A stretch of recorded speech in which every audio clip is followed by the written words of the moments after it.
Hey, hey, what's going on, fam? How are you, my bro? Nort, Neil, the one and only. We're just gonna have a yarn. Yeah. So yeah, bro, we caught up yesterday, eh? Briefly. Serendipitously, How very was that, fucking man? synchronistic. I loved it. It was It hectic, was bro. perfect. I wasn't even going to go to the shop. Yeah. Going to get some supplies, and 2 minutes around the corner, literally outside, across the road from the house behind my house. Yeah. And this car comes around the corner. Ew! Yeah, I just sort of waved behind. Yeah, fully. Whatever. How you going? Fucking don't talk to me. I'm fucking just on a mission. Yeah, for sure. I was like, grills. I'm like, I'm not fucking Greeley. What the fuck's going on here? No, it's grills, bro. And Greeley's hanging out the fucking passenger side window. What the fuck, bro? I didn't expect you to actually be up here. I know, it was crazy, bro. Especially because I saw you at the Complete show. That was only a week ago? What, Saturday? Week and a half? Fuck, week and a half, yeah. Yeah, week before. Goes too quick. Yeah, no, you're right, bro. Yeah, which I'm blessed, man, because fuck, you've been my friend for a long time now. Yeah. But especially, and like, man, fuck, we've had an interesting journey. Like, one memory that sticks out to me was like, it's got to be at least like 11 years ago. And I was living in the middle of Hobart with my girlfriend at the time, upstairs in that apartment. Yep. And you came around then. Yep, I've probably had like a bit of a fucking mental breakdown after work on night shift. Yeah, you were really struggling down there and just for a drive to see who's about. Yeah, just to get out of the north. There's been times where I've had more mates in Hobart than I've had in Lonnie, that I feel like I can actually go and catch up with. I've done it to Dunners before. Yeah, just man. Rocked up at the Repub one night, he's about to close up and can I just grab a beer, I need a chat. Yeah, straight up, man. Took me up home and I fucking ended up passing out off a bar stool into his arms. Oh, He was telling me the story, man, but ups and downs over the years, but yeah, fucking ran into you that night and man, it's crazy when I start to think more and connect all the dots. Yeah. Because like, fuck, man. Yeah, we've both had such a journey. Yeah. And we've both, like, there's been times where I've been at rock bottom and I've hit you up, and there's been times where you've been at rock bottom and you've hit me up. In all different stages. Do you know what I mean? Yeah, man. And especially over the last year since I've really been on my healing journey, I feel like ours have aligned more than ever. I think that's where sort of the universe has been waiting for us both to meet at a point. Yeah. If you know what I mean, for us to truly connect. Because while 100%. we've known each other for so long, we've never overly hung out heaps. No, not really. There's always been a mutual respect and a mutual love and appreciation. But even when I think back when you came down that time, and even your facial expression that I remember, you weren't there. Yeah. Do you know what I mean? Yeah. Like you were disconnected from self. Over the years, man. Yeah, and likewise, bro. Like, now that I've found myself, I even, like, in hindsight, there's certain things I was achieving back then. Yep. And people might have thought I was absolutely doing well because I was achieving things. You've been a massive inspiration to me on that side of things. Bro. Like, but yeah. But still, like, I was still living in a mistaken identity. That's the best way I can explain it. Yep. Because I was still trying to, like, in those years, I was trying to fill a void with ego and accolades and, being successful as a rapper and all that sort of shit. You know what I mean? And it's like, the more I fill my own cup and fill my void, none of that shit really matters. Yeah, and man. it's just you and me. You know what I mean? Like, it's just, it's so interesting, bro. And see, the thing from my point of view, it's like, these guys, wow, they're such a big inspiration to me. They've got the confidence, they know what's going on, they've got some sort of connection to something that like I've always aspired to but never really found myself. Yeah, for sure. And then you just saying that just then has made me realise, just in itself, like, I assumed, assumptions. Yeah. I assumed all these guys who are doing these awesome stuff, like being themselves and putting their fucking shit out there, know all of this stuff already that I've sort of discovered through the years and and then you get to a point where you're like, not saying, No, you're right, bro. But yeah, you've sort of gotten to this point where you're waking up to a lot of this stuff and I'm like, and then you're just saying that just then, it's like, yeah, right. So you've actually come to a point where you've realised that was ego trying to fill a void subconsciously. Yeah. Not actually knowing that you're accessing something divine. Yeah, so it's interesting, the whole time, Whereas I've always struggled to, you guys have been a massive inspiration, but I've always struggled to find that inner thing in me, that inner creativity in me to get it out and do my sort of thing. For sure. Whereas I'm still, we're always finding ourselves continually over time. The journey never stops. But like to put a bit of my perspective on it, pretty average vanilla upbringing, you know, not without its fucking trauma and shit along the way. Grew up in a very casually traumatized environment. But that's the thing, like... But, you know, like, look at me, I went to, you know, school, high school, always a real good boy, fucking bit of a mama's boy, all that sort of thing. So people look, oh, he's a fucking privileged cunt. But that doesn't mean I didn't grow up in a household with, you know, alcohol and fights and shit all the time and that sort of thing, and with its own sort of trauma, you know what I mean? Man, and this is the thing that we do, because, like, you know, when I was on the street, my trauma was still very different to all the fellas on the street with you. Yeah, for sure. But we're all in the same circumstance. Yeah. And whether your trauma is different to mine, like I didn't have alcohol at home growing up. Yep. At all. My mum never really drunk. You know what I mean? Yeah. But once again, because there was other aspects of dysfunction, I spent all my time at other houses where there was that. You know what I mean? So it's interesting, bro, because that's it. We all have different traumas can be so simple, you know, like in certain ways. I've been watching 360. He's really been opening up and healing so much. And once again, like, he was really seen as like a privileged cunt in the scene, you know what I mean? Oh, whatever. People try to put him on that, like he had a good, you know what I mean? But once again, like, you can have a good boy and that's 100%. Like, but yeah, once again, like, trauma's trauma, even emotional unavailability, you know, and I guess the beautiful thing is this generation is that we all have access to the tools and the language so to learn and whereas none of us knew this sort of shit back then. I think we didn't have as much perspective with our influences. We were just more directly in the tunnel vision of absorbing our influences, where now we can be more mindful of the influences that we're taking in, you know. Maybe that's just an age thing. But I do feel the internet does help give you some perspective. Absolutely, you know, now we can... If you can filter through the bullshit. There's lots of bullshit. But, going back to, you know, went to high school, went to college, floated through college for a couple of years, did a automotive 2 years in a row when you're not really supposed to. But, you know, just went there to be there to you know, do what is expected. And that sort of thing, you know. Went and got a job at 14, 15, was working for my girlfriend's parents at the time, and then went and got a job at Pizza Hut, doing the normal thing, you know, doing what I think I'm supposed to be doing for society and a normal life. Get a real job. And a couple of years into Pizza Hut, started sleeping with the shift manager behind my girlfriend's back and all that sort of thing. Damn. Lost my shit a little bit, fucking went, fuck this, I'm over this place. Went and visited a couple of good mates in Melbourne, Oxide and Effect. Raz from way back in the day. Shout out Raz. And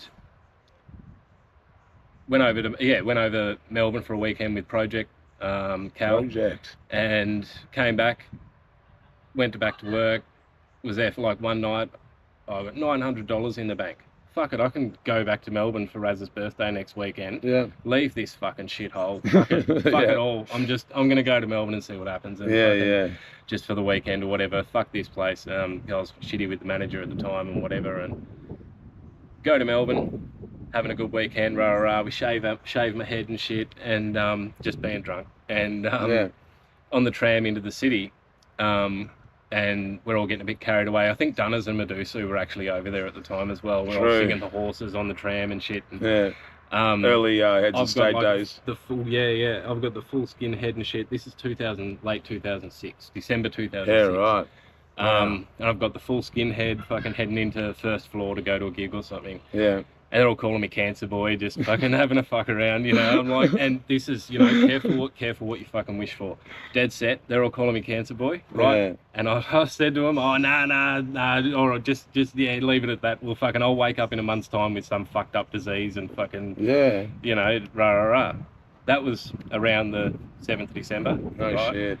7th of January, I woke up with a sore leg. Yeah, a month later, and 2 days later, went to the doctor a couple of times. 2 days later, was in hospital with kidney failure. Blood pressure was 60/40. Straight up to ICU. What the fuck's going on? White blood cell through the roof. Legs swollen up like this. And what the hell's going on? Vaguely remember doctors talking about flying me down to Hobart and and possibly necrotizing fasciitis and all this shit going on. And anyway, so it was Tuesday I woke up with a sore leg, Wednesday into hospital, Friday morning into surgery out of ICU. And I remember, last thing I remember going into surgery in Launceston was just a corridor full of just about every person I could think of that I knew, family, friends, everything. I thought that was a dream. I just passed that off as a dream. Anyway, went into surgery, woke up, there's a nurse standing next to my bed, said, you know what day it is and where you are, So Neil McClymont, fucking, I'm guessing it's like Friday night and I'm in the LGH. She goes, it's Tuesday morning and you're in the high dependency unit in the Royal Hobart Hospital. I told her to get fucked about 5 times. And then I looked down and saw her badge and it said Royal Hobart Hospital. Fuck's going on here? And anyway, I'd been in a coma for 5 days. They'd flown me down to Hobart. I've been in the hyperbaric chamber twice or 3 times, I think. And then, here I am awake in Hobart 5 days later. And go up to a ward eventually, and I've got a great big vacuum dressing on my leg. And they've cut me open from thigh to ankle. And turned out it was necrotizing fasciitis. And I was very lucky to fucking even be in Hobart. Fucking nice. Extremely lucky to still have my leg. And a story to tell. Fucking nice. And so it's a flesh-eating disease. It's a flesh-eating bacterial infection. That's hectic. Something as simple as like a little nick or a paper cut, and it just takes something like we've all got strep, or is it strep or staph? We've got staph in our system as well, but I think necrotizing fasciitis itself is a streptococcus of some type. And it just more or less takes a bit of trauma on the skin to let it get in. It's basically on the outside of us. It takes something to get it in, trigger it off, and it'll just start eating your flesh away. And then if it gets into your organs, that's where you're fucked. And by the time I got into hospital, I'd gone into sepsis, and like my kidneys had failed and all of that. So I was very lucky to fucking get to the hospital. Survive, man. But out of that, I had a couple of textbook out-of-body experiences in hospital, and pretty sure there was one point there I had 15, 16 surgeries after I'd woken up. I'm not sure how many surgeries in the 5 days before I woke up in Hobart. But spent another 4 or 5 weeks down there, and 15 or 16 more debridement surgeries. Every time they x-rayed it after I came out of surgery, there was still more there. So they're back on with the suction dressing. You'll get skin grafts eventually. And finally got out. And they say they'll follow up with your mental health and that sort of thing. And I was a cocky 19-year-old. I had no fucking problems with my mental health. I'm fine. It's just my leg that's fucked. I'm fucking alive. I'm fucking good to go, And then years down the track, you sort of, and I'm still noticing now how it affects me and how I haven't dealt with certain aspects of it properly. But along the way, I've sort of come across philosophies or ways of looking at things that have really resonated with me and opened up, I guess, knowledge sort of in a way inside of me. One night I was sitting there, I got right into Joe Rogan a couple of years later and the whole psychedelic side of things and that sort of thing. And Joe Rogan got me through some depression, man. Yeah, man. It was really interesting back in the day with Duncan Trussell. Way back in the day, he used to talk about psychedelics helping heal people a lot and that sort of thing. So I got real obsessed with that whole side of things. I've had MDMA like once or twice. A handful of mushrooms 2 or 3 times. They've done fuck all for me. I don't know if I just haven't had enough, or if I take it as I'm already Jesus. So, but never had acid. Never had DMT. Really do want to try DMT, but that's another story for another time. I'm not an advocate for taking psychedelics and going out and doing shit. There is definitely elements of like, once again, and I was chatting to another fella recently who's been trying to find God through DMT. You know what I mean? And there's certain things can do to break down walls in your head. But at the same time, it can also distract you, I think. And a lot of it comes down to mindset and intention. Exactly. At the start. 100%. When you go into a journey, you need to set an intention and have your mindset right for that journey. And that comes with anything. Anything you want to do in life. And I'm certainly an advocate for MDMA and psychedelic therapy in the right set and setting. 100%. With the right people, to allow people to open themselves up and open their minds up and realise that there is more to life and more to ourselves. A lot going on inside just as much inside ourselves. It's inside, but it's, you know what I mean? 100%. Just as much out here as in here as there is out here to explore. 100%. And I'm a massive advocate for that sort of thing, self-exploration and in the right way. Well, yeah, you just got to find yourself in the right way. And I think that's it, where a lot of, like when I first got into drugs, it was because I didn't understand what people were trying to tell me, because once again, people weren't telling me with love. Yep. They were trying to tell me. Yep. You know what I mean? They were like, hey, this is what you should know and understand. And I was like, I don't. And the more that you force it on me, you're pushing me away. Yep. And if it's not resonating with me to begin with, like it's not gonna. It's just gonna. It's like two magnets that are just pushing 100%, bro. each other. Yeah, exactly. Which I really need to be mindful now with kind of like how I found with my understanding of the world, because, I realize some people are very triggered by the language I'm using. Especially now when especially when I talk about God, because even today someone was like, oh, you fucking religious? And I said, no, I'm not religious. I saw that. Yeah. And he's like, no, good to hear. No, and the thing is, a lot of people believe in God, but once again, and a lot of people hear the word God and it just grates them. And, it grated me, man. And it took me ages to say it, bro, because all my trauma once again came from Christians. So I was like, oh, I'm not going to be like them, are they? You know what I mean? And now, I have so much faith that it just doesn't worry me anymore. Bro. Yeah. It brings me back to where I was going before with like God. Like I got into Joe Rogan and that sort of thing, and I came across this guy called Aubrey Marcus, and he'd been to Peru and did like a blog on about an ayahuasca trip that he did in Peru. And I got halfway through this story. He was talking about getting up to the 8th dimension and and I got to a certain point in this story where he said these flotillas came in the sky. What's a flotilla? Like a I'm still not entirely sure. Interesting. It's basically like a UFO. He described it as like a UFO looking thing. Came to him in the sky and and I've just stopped at this point in the story, and with everything else that had led up to this point in the story, and my head, I was sitting in my girlfriend's bed at the time, about 9:30 at night on her laptop reading this story. She's fast asleep, and I've just gone, holy fuck. And I got to this point and my head, it literally just felt like gears were clicking together and reconfiguring themselves in my head. And I've just gone, fuck, God is everything. Yes. Wow. Like it's not, it's just everything that was, is, and will be. Yeah. And it's one. It is the infinite fucking thing. But people have that word so misunderstood because of religion and that sort of thing too. Yeah, well, the word religion to me just now, it's just humans trying to control God. When I hear the word religion, it's to me straight away organized religion. It's someone who got that idea and basically started a cult to bring people into this is how it is, because this is how I understand it and how I've translated it in my own way. And I know, like when I had that God moment, I was like, holy fuck, I know everything. I need to go and tell fucking everyone about this, man. It's overwhelming, You're just like, I don't know how many people I lost off Facebook in the following months from that, because I was just spewing all this shit, and people were like, what the... Dude, go to North... Well, 1E back then, like the mental ward at fucking LGH and this sort of shit, and you've gone all fucking religious and all this shit. It's like, man, like, it's... even the word spirituality these days has been tarnished. It's been tarnished. It's been tarnished. Because you say the word I'm spiritual and you're fucking religious, or you're God botherer, or you're a fucking hippie. Well, man, like I used to go to Buschdorfs and hang around spiritual hippies that just judged everyone.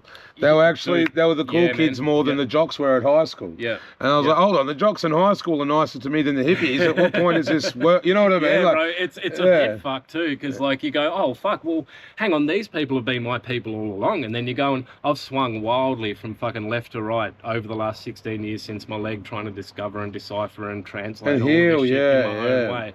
And I've swung wildly left, right, center, up the middle, this and that, and fucking, oh shit, these hippies are actually my people. And you go and start hanging with a few, and it's like, fuck, you were just as fucking egotistical as these other cunts who fucking want to fucking run everything and do all this shit. And then you come sort of back to the middle and you realise, like, people sort of pick a cliff to walk off. Do you know what I mean? I know what you mean, walk bro. off that cliff or this cliff, it's the middle path. You know what I mean? But you've got to find that middle path.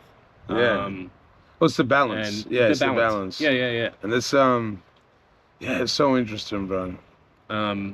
I forgot where I was going with that. But, God bless. Yeah, it's interesting, man. The realization of God being everything. Yeah, I guess, yeah. and then people just getting the word misconstrued over time, and probably by design for a lot of people too. Yeah, of course.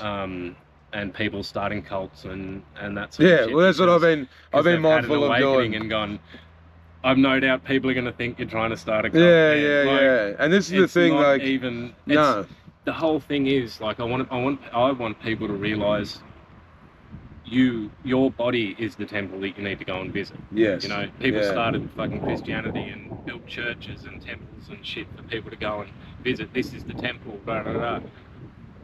From like my point right now in my journey, I believe the body is the temple. Yeah, I agree, bro. That is where we need to go in. Yeah, well, something clicked just then. I feel like, with DMT and like a lot of those things, once again, they can break down that wall. But if you think that you need to go there to have that understanding, absolutely not, man. That's when you're looking outwards. Yeah. You're still looking outwards. And this is what you have to do. You have to look inwards, as he said. Yeah. That's where, like sometimes, like in our system, in our culture, everything is outside. It's external validation. Yeah. You know what I mean? It's like, because what sort of car have you got? A physical three-dimensional world. And we're sort of, because we're in such a science foundational world. Yeah, and it's like also at the moment, and it's just like it's Darwinism. It's still Darwinism. Anything woo-woo or anything that's not sensible with our five senses is just discounted as bullshit. Yeah. Because you can't see it, hear it, feel it, taste it, fucking whatever. That's the thing. Whereas I think like way back in the day, I think we were a lot more spiritual. Yeah. And we were a lot more up in the clouds. And we came into this physical dimension and weren't really sure what was going on with it. That we knew there's all this solid stuff, and we were here in a three-dimensional form, and we could sense things physically, but we couldn't quite work out what was going on with it all. Yeah. So that's where we started trying to work out what is all this shit and how does it work, and that's where science came from. Yeah. And I think now, and it's accelerating, and so I think 24 is going to be a pretty big year for a lot of people, because it's really snowballed almost into an avalanche now. Yeah. And even science itself is starting to catch up and come full circle back to realizing spirituality. The spiritual side of things. Yeah, that's it. Even to the point where we're coming up with cameras and shit that can sense things that are in spectrums that we haven't been able to fucking sense before, and other dimensions, so to speak. But then it's all frequency. Yeah. It's all frequency or vibration. And do you ever get a feeling when you're in a really good state and you're vibing high that you literally feel physically lighter? Every day now. Yeah. Every day. Yeah. And like right at the point where I get dawn of that feeling, the sun will come on my face, man. And that's where I'm like, hey God, thank you. You know what I mean? Like the more I like delve inside, keep like going inside myself and practicing that gratitude. Like even last night, I was just lying there going to sleep, and I just started going, fuck yeah. You know what I mean? I was just like, you know what I mean? And just the more that I like reward myself, and the more that I tell myself, yes, you're doing it, you're good. Yep. You love yourself. People love you for who you truly are. Yep. And I think as well, in the environments that we grew up in, you were really shut down for being yourself. If you wanted to put yourself out there, hey, what are you fucking doing? Fucking think you're doing, you know what I mean? And all that sort of shit. So growing up, we bury ourselves. We go deep inside that, and we forget who we are, because we're pretending to be adults. We're pretending like this. Like, we need to be like this. That's it. And you know, like especially as men, we're like, we got a job, we got a car, we're having sex with this chick, you know what I mean, and all that sort of shit. We think that, but we just need to do that. Especially when blokes are like, man, you haven't got any pussy, or you know what I mean, like all that sort of shit. Yeah. And so half of the time we're just wandering around doing what we think everyone else thinks is acceptable. But really we don't realise that we're actually fucking ourselves up more by sleeping with people that we don't truly connect with, or all that sort of shit that is a product of the society. And like that makes me think of like the whole addiction thing too. Like people say addiction, and people straight away are drugs. Yeah. Straight up. I've never been addicted to drugs. Cigarettes are a cunt. But, I've never been addicted to drugs, but I've been addicted to fucking sugar, TV, self-loathing. Yes. Still. Yeah, bro. It's a hard one, man. You know, and that's such a good point, bro. Self-loathing. Like, addiction. Proud of you, fuck. Man. Like when I caught up with you in Hobart a few weeks back, a few months back now. I did tell you a line that I came up with, and I can't fucking think of it now, but along the lines of it was about addiction, and some people are addicted to drugs, some people are addicted to whatever else, some people might not even be addicted, but it doesn't mean they're not afflicted. Yeah, that's interesting, bro, because I was talking to my mate Blaze, and because he was at the THC launch, and he was real drunk. Oh, Blaze, yeah. And like, you know, he had a bit of a bad night. And Shout out Blaze, you're a good guy. Yeah, I'm hell proud of you, bro, because the next day I cracked the shits, man. And I said, bro, you got to fucking stop drinking. Yeah. He's 32 days sober now, bro. I got a message off him the next day or a couple of days after, and I had a chat to him. Yeah, sick, man. And like, and one thing he said to me like a couple of days ago is that he's realised because he's now doing alcoholic therapy, drug and alcohol, all that sort of stuff. Yeah. Hell proud of you, brother. Yeah. But he said to me, he realised he actually wasn't an alcoholic. He was just using alcohol as a coping mechanism to deal with the stress and the, you know. That's exactly the next thing I was getting to, man. I was thinking about it all day after I hit you up this morning about having a chat. Like, my head's been fucking rolling all day. Like, what the fuck are we going to talk about? Yeah. The beauty is, man, it's just happening organically. That's it, bro. I've been thinking a lot, especially after the last 2 gigs down in Hobart. Yeah. So there was the boat party and then Complete last weekend. We got in an Uber, got straight up. Did you go to both? We went to the boat, bro. Got off the boat, got in an Uber, went straight up to the Republic, walked in the door, and Dunners was walking on stage. Nah. So that was perfect. But there was that gig, and then the gig before that, which was whose gig was that? What was that? The rave So it would have been last year. The last one last year. Lockie's fucking album launch. Yeah, Lockie's album launch. Yeah. Blaze was there. That's the THC launch. The Apple Isle Style. Apple Isle Style launch. That gig, we started drink. We got there at like about 4 o'clock in the afternoon because we were doing the listening party at 4:20. And that's right, yeah. And started early. I started drinking at 4 o'clock in the afternoon because I was at a gig, anxious as fuck. That's one thing about me, bro. I don't know, like, I've got no idea how people take me. I always worry too much about what people think of me. And then that makes me withdraw even more. So I'm always sort of like against a wall at gigs or something like that. And only in the last couple of years, I've started actually getting up the front more and, you know, getting way more into it. Yeah. But I've noticed, especially the last couple of gigs, like the Apple Isle Style launch, Bethany and I both left early. We sort of did the Irish goodbye because we were both at a point where we were both about to spew because we'd been drinking since 4 o'clock. Because I use alcohol as a coping mechanism at gigs. Because I get that fucking anxious and nervous about seeing the cunts that I fucking love. And I know got love for me. But I still just fucking can't. You know what I mean? And that's the only time I ever get out too, like that. And then, so we did the Irish goodbye at that. I think I spewed on the way home. Bethany spewed in the hotel room. It was just a mess. And it wasn't even 11 o'clock or something like that. And then we did the boat. First beer on the boat went down way too easy, so I ended up way too smashed. We got to the Republic. I can remember, like, getting to the Republic, Dunners coming out, but you know, it's the little details and shit like that. You didn't seem smashed when I saw you, Man, I was pretty... Yeah, right. I must have been handling myself. You were fine, bro. You're fine. Once again, you're overthinking it. Remember.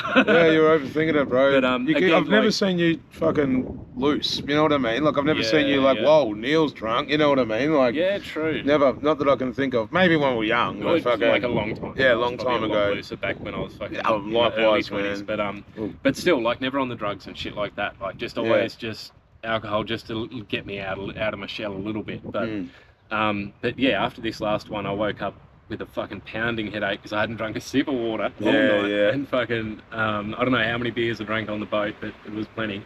No, fucking $10 a can, bro. Ooh. So not only are you pay, it's a very expensive headache. Yeah. A very expensive absolutely. headache. And a very expensive fucking way to go, fuck, what did I talk to Greeley about last night? What did I talk to... I remember having a chat with Greasy. Like, what the fuck did we talk about? Like, and all that shit, you know, and... I woke up and I go, fucking, I really don't need to fucking drink at gigs. No. And then you like had a few vlogs this week, or Yeah. the last couple of weeks, where you've said, you know, about how you want to ease up on the alcohol, stop drinking altogether, and I never drink like at home and shit, like gigs or when I do drink, because I need something to be able to deal with my fucking anxiety, because otherwise I'm sitting at home or at work, you know. For sure. But yeah, like it's not fucking healthy way to go about it. No, it's not, man. You know, It's especially really if you're using it as a coping mechanism. Yeah, and which most of the time we are. We've all got coping mechanisms. It's a coping mechanism to have fun. So I need to have fun. You got to have alcohol. You know what I mean? Like 100%. Some people struggle to just fucking 10 dingers and see if I can give myself serotonin syndrome, because I had 10 dingers last weekend and I haven't let my serotonin build back up. You know, like, and you're just chasing that bottomless pit of serotonin. That's not there, and like the fucking comment today on your live that you did. I went outside for a break, sat down. Oh, Greeley's live. No shit, I'll check this out. Oh fuck, he's been going for like 55 minutes, and then you ended it. I was like, oh fuck. I've been stuck in work flat out. But I watched over it later on, and looking through the comments, someone mentioned dopamine. That's a massive one, man. Where do we get our dopamine? Or that feeling? So like... there's a bloke called Andrew Huberman I came across recently. Sorry, I'm not holding you up. You're good, man. Andrew Huberman, he's a really interesting neuroscientist or neurologist, whatever they are, like brain scientist dude. And he goes right into the brain chemistry side of things and how it all works. And then there's another bloke called Joe Dispenza who's right into his own style of meditation and that sort of thing. Those two combined, like I've sort of come across them organically over the last 12 months, and listening to a bit of Joe Dispenza's stuff and then listening to a bit of Huberman's stuff. Huberman's like a big proponent of ice baths and sauna and that sort of shit. I know what you're talking about. And controlled stressing of the body to help you deal with that. It's a process. To deal with shit. When shit does come up, you've stressed yourself enough and gotten used to it to, you know, it's something to do with the vagus nerve and Wim Hof as well. With the breath work and all that shit. But the way I can explain it in my way is something you brought up when we caught up that time about the fear, fight or flight and what triggers that sort of thing in people. That's the anxiety, isn't it? When you face a stress and you've had a trauma in your past that has embedded a memory of a certain energy and a certain frequency, of certain vibration in your memory, and when you revisit a similar trauma, if this particular stress in front of you right now is it's triggering you, but it's not to the level, it's not the highest level of that particular stress that you've had, your head will go back to that memory. It's like it'll flood your brain with the emotion adrenaline from that memory and the adrenaline and it flows on from that. That's the epitome of, you know, trauma. And like it's just like, so when you go through that trauma, as he explained, and you have that adrenaline rush, it's exactly like the serotonin hit. You know what I mean? And subconsciously the dopamine hit. Dopamine hit.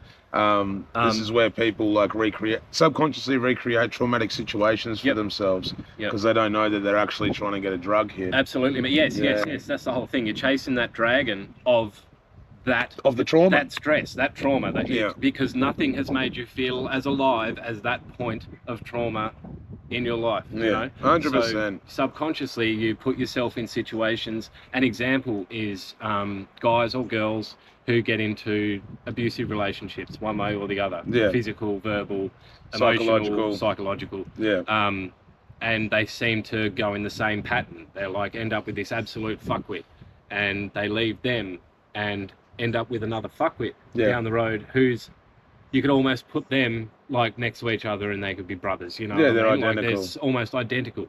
And then they leave that second fuckwit and they go to that other fuckwit who's even worse.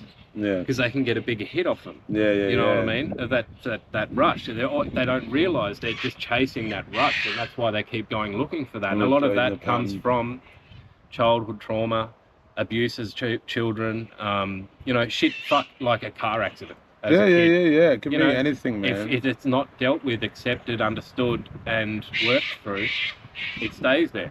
And it's You know what I mean? it And definitely it builds up and builds up and builds up, and then you've got kids, and then you pass that onto your kids. because you haven't done that Subconsciously, self-work. completely unintentionally, completely inadvertently, just through not having dealt with it yourself. Yeah. You're passing it on down through the generations. And one other thing Man, this is is, my brain's firing off. you know, like parents, kids will blame their parents for a shit upbringing and being abusive and rah, rah, rah, but just take a step back for a second, have a think about, like, put your feet in your parents' shoes. Yeah. You know, they were brought up by their parents. Exactly. They were brought up by their parents. 100%. They learned their behaviour from our first 7 years in the ideal situations are spent with our parents. Those first 7 years are where our schemas are set and our fucking idea of everything. At 7 years old, that foundation is set in your head. Oh, man. If that foundation is fucky, that's fucky until you fix it. Exactly. You know what I mean? Your parents, guarantee it, is fucky because it never got fixed. Because we've been in decades and decades and decades of not addressing this and shit. Masking. Because this is what I'm learning. Literally hundreds of years of generational trauma build up. Yeah. You know, we've got thousands. we've got memories deeply embedded from our ancestors from generations and generations and tens of generations ago. Yeah, man. That that definitely hasn't been dealt with over the time. Oh, 100%. Especially in this culture where to a point where we're understanding how we can actually deal with it properly and address it properly. Yeah. You know, I get, there's counsellors, social workers, psychologists, psychiatrists, all that thing, but it's still based on teaching and education from people who haven't addressed trauma properly and been brought up by parents who have got generational memories of shit. Exactly. That, no one's perfect. Exactly. And I think, what I'm learning... It's just a continual improvement. Oh, man. Bro, you said so much dope shit. He just said all the things. No, it was good. No, it was good, bro. It was good. And my brain was just firing off at every sentence. But the more I learn to, the more that I understand the trauma and I do my healing personally, and I'm doing it through this vlog. My dad's watching this vlog every day. Shout out to Dad. And my dad's healing through watching me process this stuff, you know, and and then my dad will call me up and he'll tell me for an hour. And the other night he was telling me about all this stuff he's realizing about his own trauma. And I could feel my brain just firing off. It was overwhelming because I was like, the fact that I was seeing my dad without his mask on was doing something to me subconsciously. You know what I mean? It was just like, whoa. It was like DMT in its own way. It was like I could feel paths clearing through my brain. In the same way I could when I was going through really traumatic shit. It's like it was rewiring my brain, listening to my dad take his mask off. And the thing is, when we go through these traumas, once again, whether it's fucking severe trauma of severe abuse or anything like that, but let's just say it's something like your dad just went, nah, I'm not giving you a cuddle, fucking boys don't cry. You know what I mean? Which is a big mask, So what do you do then? You mask. You learn the mask. Your emotions away. Well, my dad doesn't know how to process this shit, so I've got to put a mask on exactly like him. And it's beautiful. I see generationally, this is the generation in my world that I can see waking up. And this is why we got to stop blaming our parents. Yes. And we have to lead. You know what I mean? Accept that they are coming from where they're coming from. They learned that from somewhere. Their parents learned that from somewhere. We only learned it from them, and we can either pass that on to our kids. Or we can be lucky enough to realise that we're at a point now where we can take that shit. We can take that autonomy. Is that the word? Take our autonomy back, man.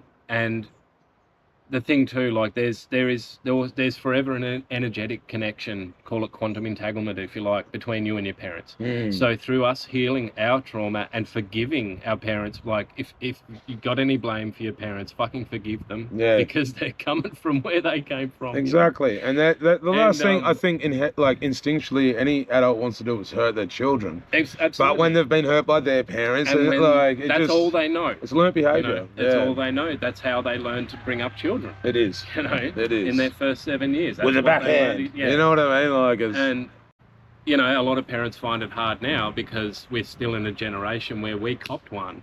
Yes. And there's so many parents now with young children our age who like it's illegal now. Yeah, And yeah, I totally agree. Like, don't hit your children because it's fucked. But so many of them don't know how else so much and don't know how because to of their fucking learned deal with it. behavior.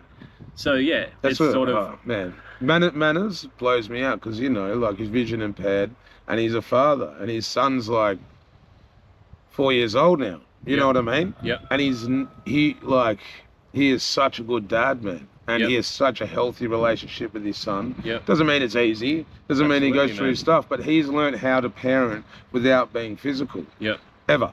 Yep. You know what I mean? Because that was something he never wanted to establish with his son, being that he's vision impaired and his son isn't. You know what I mean? Yep. So Yep. manners to me has been one of the first times I've really seen someone being able to do it. Yep. You know, I think there is a healthy amount of, sort of parenting. Do you know what I mean? Like, I think like there is definitely a healthy amount of it, but like, if you're going to, like, you know, give your kid a you know, tap on the hands or something like that, to kind of, you know, let's say your kid's about to put the hand in the fire. You know what I mean? Oh, you go, fucking. You know what I mean? Like, yeah. It's a hard one, you know, and we're finding the balance. But this is the thing. I know through people in my life that are doing it, there is another way of parenting, disciplining, and punishing. Yeah. Where it doesn't involve that sort of physical trauma, man. you know, like, building and up. punishing's an interesting one. Like, 'cause once again, punish, like, teaching should be more like, when your kids like make a mistake, you need to teach them why it was wrong. But if you punish them, they'll end up punishing you back. Yeah. And they'll punish their kids. They're not going to learn anything from being punished. Not really, bro. Like, think about what you did. What am I supposed to think about what I did? Exactly. I don't even understand what I did. I'm 5. Can you talk to me about what I did and why it wasn't okay and explain this shit to me? Because I'm just confused and sitting in a corner with a sore ear now. I have no idea what the fuck's going. It's so true, bro. I was just being a kid. All I know is I have to do this. I was just being a kid. I put my mask on. You know what I mean? Like, I'm not a parent, so I can't speak on parenting too much. And neither am I. My partner has a daughter, and I do my best with her. Yeah, for sure. And that's it. Everyone's just trying to do their best. But forgive your fucking parents because they're doing their best. And through forgiving your parents, you have a connection to them energetically. You can't see it. You can definitely feel it. Oh, yeah. But through forgiving yourself first and foremost, and then forgiving your parents for anything they've done that you might blame them for or whatever, that can also help free them up. Yeah. And dare say they might actually feel a little bit of relief while you're sitting 100 miles away, forgiving them in a meditation. Oh, yeah. You know what I mean? It's deep deep, in a meditation. Bro. It's deep. They'll wake up in the middle of the night going, wow, I feel a little bit lighter for some reason. And you know what I mean? Yeah. No, I don't care what cunts believe about that shit. I fully believe in that sort of shit. I know it is, man. I know it is, because the better I get, the better I see my parents getting. And even though, you know, you might not be a parent, you're a child. Yeah. You know what I mean? You know what I mean? Like, we have parents, you know, so if we can, like, possibly, you know, because we grew up that, and this is where people need to be reminded, like, I think a lot of people, to hold on to the word adult or parent and forget that they were a child still, you know what I mean? And it's like, once I've got that role of the parent, I do, you know what I mean? And it's, but we need to parent to parent the next generation and to lead the next generation. We need to speak the next generation's language. And I know that every person I know that's had a kid will say, man, my kid's teaching me so much about myself. Yeah. Do you know what I mean? And that's the thing, it does take that. So when you are doing that, you need to be mindful of your own growth and evolution with your child. You know, like, it's funny, like, speaking about the connection sort of thing, like, I've got a pretty, like, obviously I have a very deep connection with Bethany now. We've been together nearly 4 years. Beautiful. And shout out, Beth. We love you. We love you. It's funny. I see Olivia do shit now that I used to do as a kid. Yeah. And I get frustrated with it. Yeah, because it's a reflection of yourself. It's a reflection of yourself. I do that. I used to do that, and it's not the right thing to do. You know, man, that's what we don't realise as well. Is a lot of our triggers come from reflections of things we don't like about ourselves. You know what I mean? We're on. Fuck, bro. We're on. someone's pissing you off, shut the fuck up before you fucking have a crack at them, and just take 5 minutes to go in a different room, take 5 deep breaths, 5 seconds in, 5 seconds out for a minute, and just go, huh. Yeah. That was a reflection. Anything someone else does that riles you up or triggers something in you is a reflection of something within yourself. It's hard, bro, you just clicked me about something else. Something else, you know. It's a fucking hard thing to come at, because it's like, well, nah, that cunt's like, I don't know, whatever, like belting his missus. I don't do shit like that. There's, you know, the universe is a fucking infinite mirror with a fucking infinite amount of potential angles and that sort of shit, and it's a reflection through that mirror of something, you know what I mean? You're looking at that, but you're looking at that through a lens, and it's coming back to that energy is happening for you for a reason, for you to realize something. You know what I mean? Yeah, I do. And if that's firing something up inside of you, if that's getting something going in you, be it good or bad, if it's firing up some fucking fear emotion in you, or if it's firing up some real fucking joy in you, either way, it's a reflection of something in you. You know, I'm fucking guilty of being a fucking typical Virgo, being pedantic and picking out like the shit, little niggles with people and shit. You know, like I'll pick out fine details in people, be it good or bad, but every time, like, I'm pretty bad for seeing shit that I don't like in people and getting frustrated with people, and that in turn feeds the self-loathing. 100%, bro. I know exactly what you mean, because this is why I was good at battle rap. Because, like, I could fucking pick apart anyone, but really it came a reflection from me picking apart myself. And which I'm still doing, but now I'm doing it with love. You know what I mean? That's like, the thing. If you can just consciously make the decision to see the beauty in people, no matter how much of a fucking arsehole they are, or how ugly they are, or how annoying or they wherever are, they're or how at in irritating life. they are, or how much you do not see eye to eye. If you can find one thing you appreciate about them, that's a million things, man. 100%. You know what I mean? That's exactly what it is. And that's something instead of picking bro, you're teaching me so much about myself right now. Instead of picking out 20 bad things that you don't like about that person because you refuse to like them because they remind you of that cunt who caused you all that fucking bullshit. If you can just find one thing that you can appreciate in that person, find some common ground, have a chat with them, find this, there's going to be something you've got in common with that person you absolutely fucking despise. If you can find one thing, that'll just flip everything else. Yeah, man. You know what I mean? And that's it. Like, and once you find that common ground, fuck, man. This is such a progressive conversation. Even just appreciating one thing of beauty in every person that you see. Subconsciously, you're feeding your own confidence. And love for yourself. 100%. Because it is you. It is. And the more we're just one of the infinite potential fucking three-dimensional physical bodies experiencing this physical fucking existence, this realm. And when it comes back to God, you know, it is all one. And we just filtered down through to the dimensions into individual parts and particles, and we get down to the physical dense dimension where we become solid and separate and dual and light and dark and this sort of shit, and so that we can experience shit. You know what I mean? I know what you mean, bro. And I'm having heaps of reflections of myself through this conversation, just of when I was young and I used to judge people so much more, and I used to, oh man, it all was my insecurities. And now I really, you know, I still have insecurities, but I'm honest about them. I could tell anyone my insecurities. And the more that I tell people about my insecurities, the more that I feel nothing about them. But this is why I'm at such a comfortable point where I can just walk through and give light to people that have hurt me in the past. You know, whether it be random people that I don't align with because of where they're at in life or what they're doing, or whether it's people that have hurt me in the past, the better I get at letting go the pain of my insecurities. Because insecurities are still insecurities, but it's the pain of it that I'm letting go. You know what I mean? You're accepting it. It's a part of you. You accept it. Try to understand it. work out where it comes from. Yeah. You know, oh, I can link that actually back to this. Yeah. That's not actually useful to me, and that's a fucking insignificant thing that happened. 100%. I can totally accept that. Yeah, 100%. Now, you know, and move forward. And it seems like common sense. You know, it seems like common sense. But one of my favourite sayings at the moment is, you know, common sense isn't common practice. Yeah.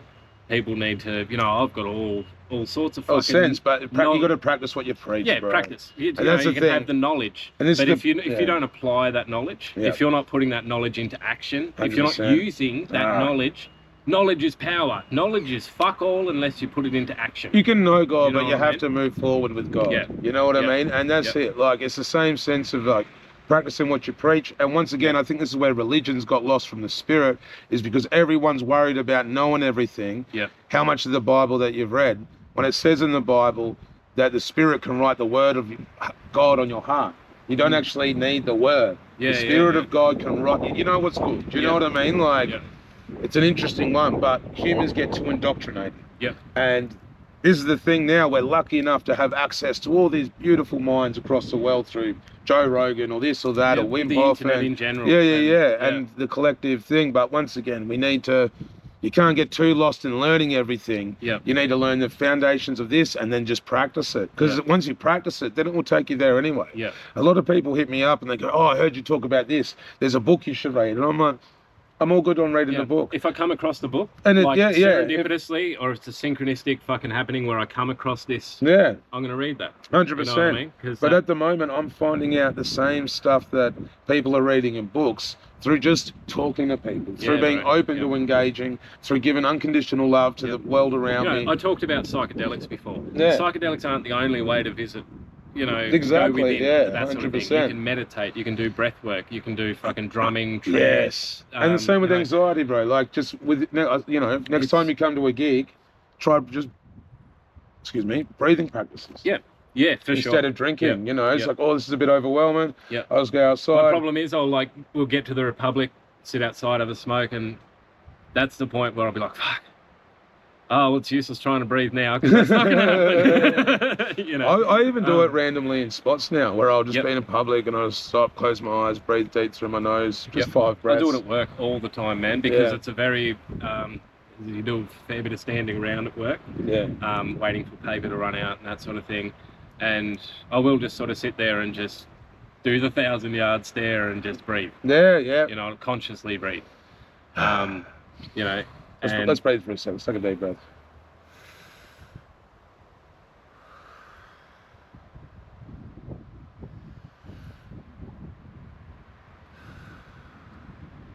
Instantly feel heaps better. But the thing is, we're both getting hell excited. We're both just like, yeah. Our spirits are buzzing, you know. And that's the beauty, man. It's so good. It's because, you know, we understand each other. And the beauty is you and I trust each other in such a safe way that we know that we're very aligned. Yep. Regardless of what our techniques are. Even today I was thinking, fuck, I used to be like so nervous around you because I looked at it, even though, you know, I'm 30, I'm older than you, you're younger than me, whatever, fucking, I met you when you were 15, a little kid beatboxing around this house party in Norwood, Newstead one night. Yeah. And met all these Hobart dudes who were doing all this rap stuff, and I was, what the fuck? People do this in Tassie? This is fucking sick, bro. Wow, my whole life changed that night, bro. It was. Even to this day, like, I still get intimidated, like, hanging around with these heads that were just fucking wow to me when I was 17, you know what I mean? But I'd need to remind myself, like, we're all just humans, man. That's it, you know? Exactly. And when I think back to, like, one thing I got really good at was just my costume.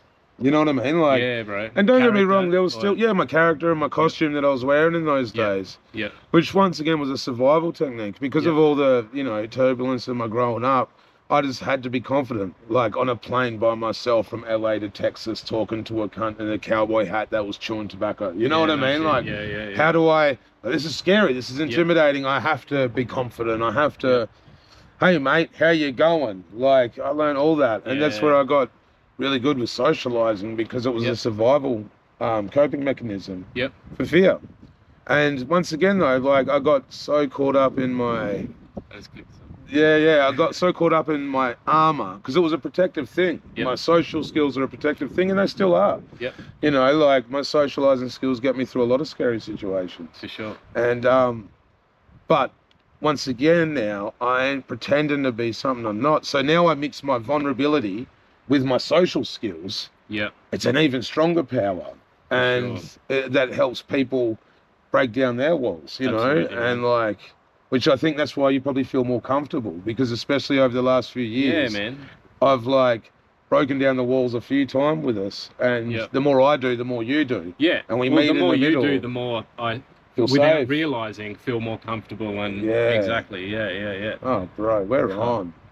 I was thinking, what did you just realize? As you were saying, I used to cop the, sit down, shut up, you're to be seen, not heard. Yeah. You're a child, fucking adult conversation, go. Yeah. Go, and I wonder whether that's where my sort of respect elders to the extreme comes from, to the It's point true, where bro. don't even fucking talk, just withdraw and just observe, you know what I mean? But I think I'm naturally sort of always been an observer as well. Yeah, for sure. If that makes sense. Yeah, same here, man. I've always been an observer in that way, and yeah, we do. And I've definitely, there's times where I still feel, I think back in my adult life, especially when you're around like your girlfriend's parents or something like that, and you kind of snap back into that. You know what I mean? And you just prim bit proper. stiff, prim and proper. Oh, yeah. Seen, not heard. You know what I mean? Things like that. Yeah. Yeah, it's very interesting, bro. But I feel, the more that you get comfortable in your own skin, which is like, I'm so grateful to see you more comfortable in your skin. Absolutely, and man. I'm so grateful to be more comfortable in my skin. Yeah. You can relax. Yeah, that's right, Rooster. Yeah, that's right.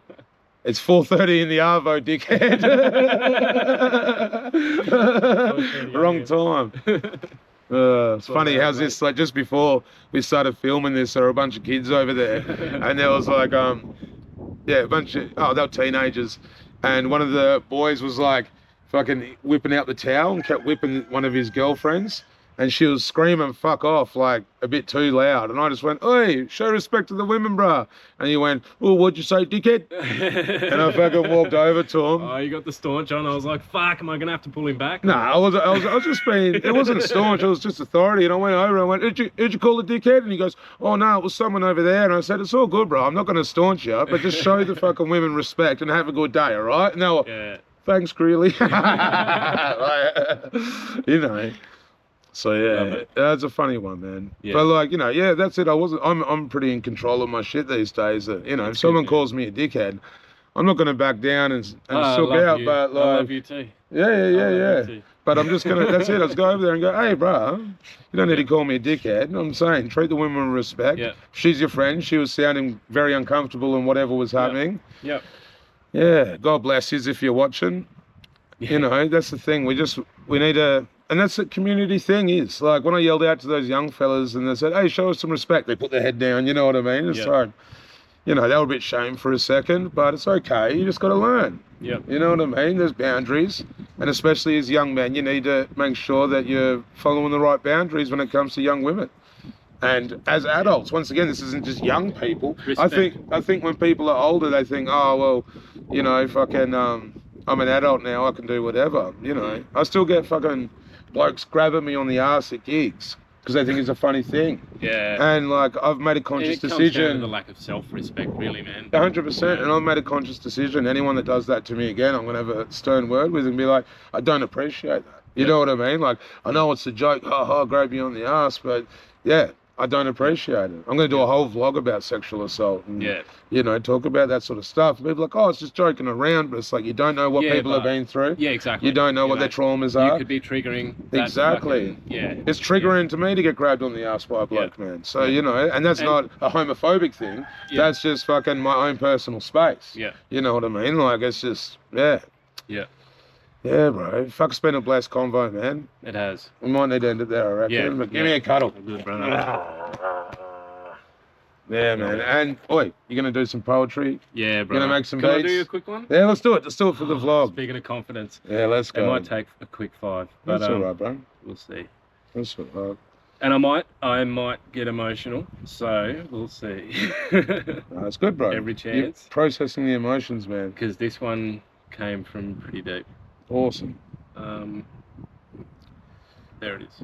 Yeah, every time you feel the emotions, it's good. So some of you might have actually seen, those of you who are watching this who know me, probably seen my little bush poetry up at the hut that I put on Instagram a few months ago now, last year. And I copped a fucking message from someone who had on-off sort of friendship over the years, like hot and cold sort of thing. But I think we've always seen sort of similarly, but at a slightly different perspective. So it gets a little bit skewed sometimes, and we take each other the wrong way a little bit and that sort of thing. And I copped a full-on fucking, if you're so enlightened, why you fucking...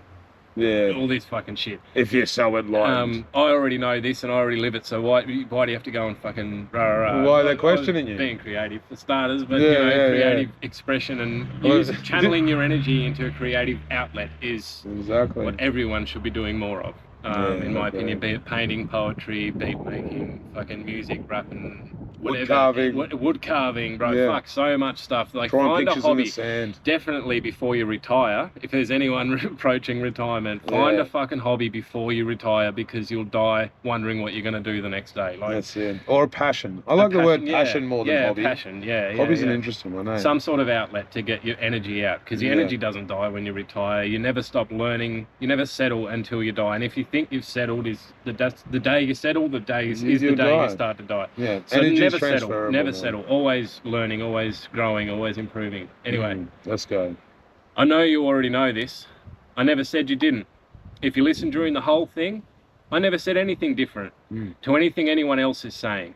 Others are praying and playing the game, and then there's the sayings that say all the same, and the books with the remains of the ancient portrayals.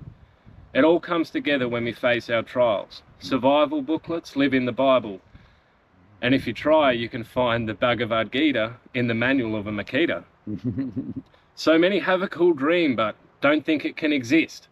But as soon as you conceive of it, you're already achieving it. All I'm trying to do, by my way of relieving it, is to add to the reminders that life isn't all retrieving a pay for another day of the same old pain and the age-old saying, yeah, mate, living the dream, in some strange and sarcastic way. Oh. So make life something where living the dream is something you mean. Even $1,000 a day has its limits. How much would you take before saying this isn't worth a pinch of existence? Because without this existence, we couldn't write a wish list. And what good is a wish list if its existence is in the distance and you're just waiting for a day in which you've got time to get it written? And how many hours in a day will you type bickeries and sneer at them, but won't pick up a bic and douse the fires within your head? It all sounds like common sense, but therein lies the problem. Hence, the days have disappeared, no longer spent adhering to the action of the common thread. Our thoughts are so many, and I'm not one to be petty, and I don't mean to preach. If you think it's that, keep peddling. It's an art form escaping, and it's staying out of the cage. Life's a dartboard, I'm aiming and I'm taking out my pay. I'm on a mission this time because too much time is what it's taken. So if you think you can diminish this, you've got it all mistaken. See, I've died once before. Took me a while just to shake it. Now it's time for me to speak, so go ahead and be a hater. I wrote this one for you. Thanks for the inspiration and the favour. I hope you take some on board because I'm doing you a favour. But that's enough of that. It's not a broad I'd like to cave to. So if we've got all that shit dealt with, let's get on with what I'm saying. All it takes is persistence. But the later we wait to say what there is to say, the longer we wait to face a new day. Because within our neat frames is a multitude of hate and a level of fear which makes us wake quite irate. Because today is another day and we've got to face the same old game, so we quake as we make yet another mistake, and we blame old mate because we can't face our shame, so we pass around our gaze. Yes. We put a face on it just to face it. This old place full of hatred. Is it really worth the lame jests just to make another paycheck? Taking the piss out of each other at work. I'm fucking sick of it. I mean, it's all fun and games, but fuck me, like it's yeah. You know. Or could we maybe try a rain check on the old and tired ways that don't move us forward on the pavement, too worried about others' payments? We worry about what they're getting paid, yet if we worried about what we're getting made, then we might just make the change to save what remains of what might be here when we leave this place. Mm. And when I look from above to the scene down below, and that I've been there once half a lifetime ago, it overcomes and it becomes a little easier to show, a little easier to face the pain that I know. Mm. But now I know what I know, another lifetime will grow. Mm. It's a seedling from a long time ago. And each time it grows, it throws some seeds which will grow. It's up to you which one you pick and where it is that you will sow. Oh. Fucking love you, cunts. Yeah, each and everybody. Bro, that was so fucking you, beautiful, man. That was so beautiful. Yeah, bro, that was powerful, man. Thank you, bro. Yeah, you're very uplifting, bro. Your words are so uplifting. And I can, yeah, bro, I'm sick of cunts taking the piss out of each other for fun and games too. Yeah. It's such a low frequency vibration. Yeah. You Like, know, it's fun at the time and it's a laugh. But at the same time, it's a coping mechanism. It is. You know, it's... especially like, and this happens in like lots of workplaces where, you know, you're all there and like, it's kind of like it keeps you on this level. You know what I mean? It's like, Absolutely, well, we're all bro. here, Absolutely. so we'll take the piss out of each other to kind of justify the fact that we're here. You know what I mean? People from work might see this, whatever. I'm not wearing my fucking logo, but we have a smoker shed at work. Yeah. I've got to be entirely honest. That smoker shed is like a fucking bitch pit. You know, it's where you go to bitch about the person who's pissing you off instead of going and talking to them. And saying, oi, you know, we've got a bit of fucking friction going on. You know, you're doing this, that's frustrating me a little bit. You know, what's a good it's way? not helping the team. Fucking, whoa, there's better ways than going to the bitch pit and having a fucking sook. We just have to be transparent. We just have to be honest, you know, and that's it. Like sometimes, and it's not just not going to the boss's office and having a fucking it's not snitching. It's whatever. It's just and snitching. It's just sorting it out. Fucking have a talk to him like a human being. Yeah, exactly. You know, take a deep breath, man the fuck up. Don't be a pussy and go out to the bitch pit and be a bitch about it. Go and talk to that person who's pissing you off, and you might fucking find some common ground where you can fucking get along with each other. So long as, once again, you got to lead with love and be honest about it. Like I'm when I was 100% guilty of bitching about cunts. Yeah, me too, 100%. But hey, like when I was in Darwin, I was with this fella, and he really, you know, communicates with put down culture, and real like, yeah, whatever, dickhead. You know what I mean? And there was at times I was like, does this guy want to fight me? I just like I could not understand it, and I had to explain. I was like, hey, bro, I know you don't mean it this way, but when you say that, it really triggers me, and I get confused and think you want to fight me. And then I think, do I have to fight this guy? You know what I mean? And when I told that to him, he was like, really? And I was like, yeah, man. I'm not comfortable with this casual, yeah, whatever, dickhead. You know what I mean? It doesn't, you know, and I'm being really nice to him all the time. And so, and after that, he was pretty good. He still kept that sort of energy, but not towards me, and God bless him if he's watching, you know, like I just want everyone to feel comfortable in being nice to each other. That's the other thing. We come with such a casual, no, he's a shit cunt fucking behavior, you know, that well, if you call someone a shit cunt, they're always going to be a shit cunt.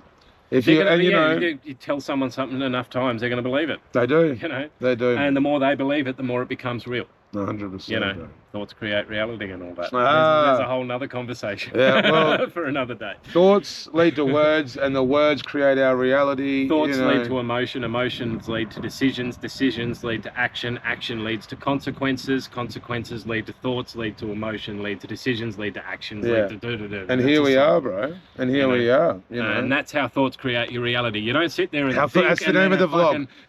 That's the name of the vlog. How thoughts create your reality. Yeah.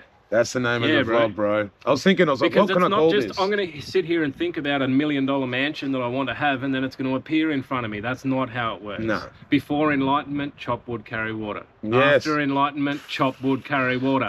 It's not a fucking, I'm enlightened now, I don't need to do anything. I can just be a hippie and sit on top of a mountain and do fuck all and meditate. You got to chop the wood, you got to carry the water. Now I know how this works.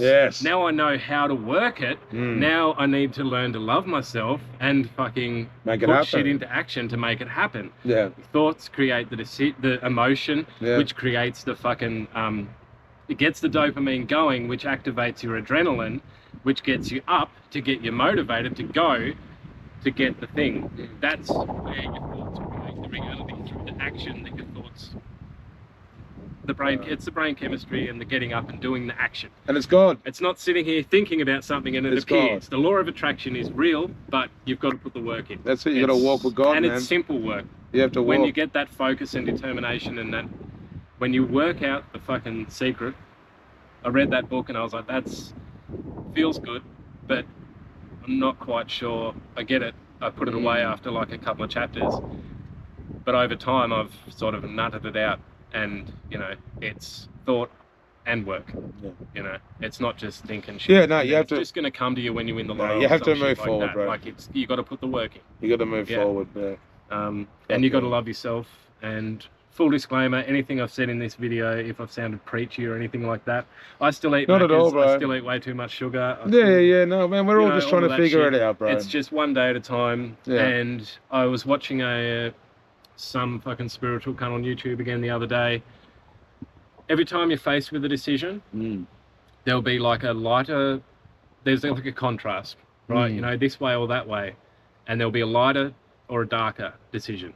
Every time you go into the darker decision, the decisions end up a little bit more darker and darker. But there's always a contrast there. There's always a lighter way to go or a darker way to go. Yeah. If you choose that lighter way, the contrast's still there, but it gets lighter and lighter and lighter. Yeah. You know, it's walking with God, man. It's all just picking your decisions along the way. It's the crossroads. How many thousands of decisions do we make every day? Exactly. You know, it's so do the important. hard things. Force yourself to do the hard things. Have a fucking cold shower. I've been having cold showers every morning for nearly 12 months now. Yeah, and they fucking work, man. Yeah, man. You know, I have a warm shower, wash the oils and wash the fucking shit off. You know, have a wash and then just finish off cold. With a 30-second cold to start with. Now I'm like finishing off with 2 or 3 minutes in cold, straight cold. Every now and then you get out and you have this massive rush and a bit of a cry in the bathroom because you're getting ready for work. And it's so fucking powerful, man. Every now and then you just have another breakthrough, and you know when you hit those breakthroughs, you know what I mean? You feel it. Fucking boom.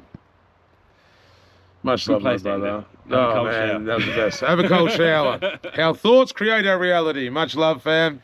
Peace. Nice talking.